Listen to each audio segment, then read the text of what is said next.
It's my great pleasure to introduce Greg Davidson, the Chair of Geology and Geological Engineering at the University of Mississippi. His scientific specialties are in hydrogeology and geochemistry, with a dash of ecology for good measure. Any given day, you might find Greg waist deep in a cypress swamp, poking in the mud, or climbing a tree. He describes his upbringing as the odd and wonderful product of having two preachers for grandfathers and a biology professor for a father. A love of both science and scripture was infused from his earliest memories. He has become a frequent writer and speaker on science and Christian faith, with published books including Friend of Science, Friend of Faith, the team-authored book Grand Canyon, Monument to an Ancient Earth, and his soon-to-be-released Manifold Beauty of Genesis 1, which he co-authored with Old Testament scholar Kenneth Turner.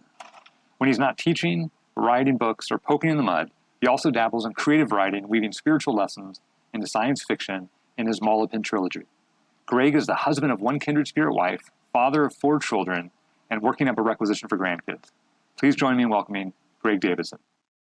My story has a relatively odd beginning, growing up in a family with a biology teacher for a father and 2 preachers for grandfathers.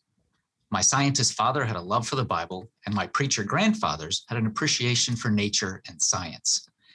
If I had never stepped outside the circle of my family, I might never have even known that there was tension perceived between the two.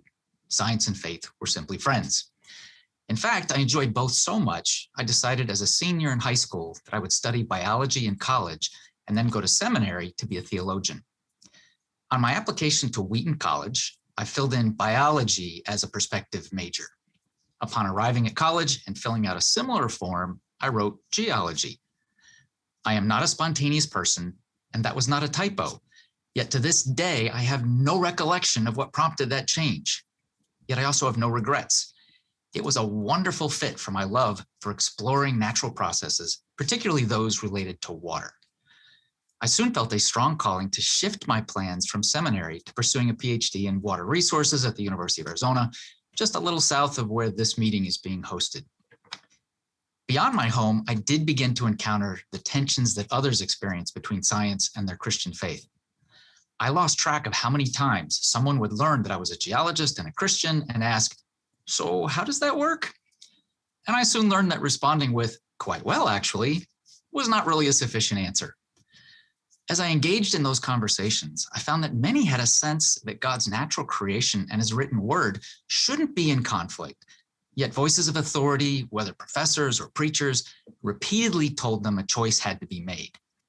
With walls where bridges once stood, too many were choosing to leave the church or choosing to stay, but then isolating the flock from participation in the sciences.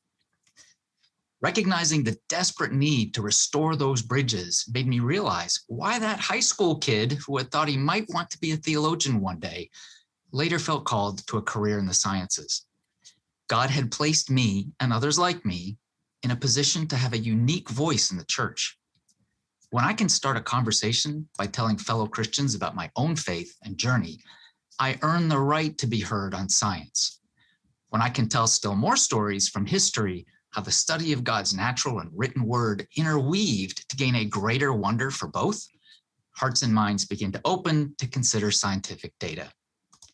Today, I still love mucking around in a cypress swamp, studying the interplay between water and soil and ecology.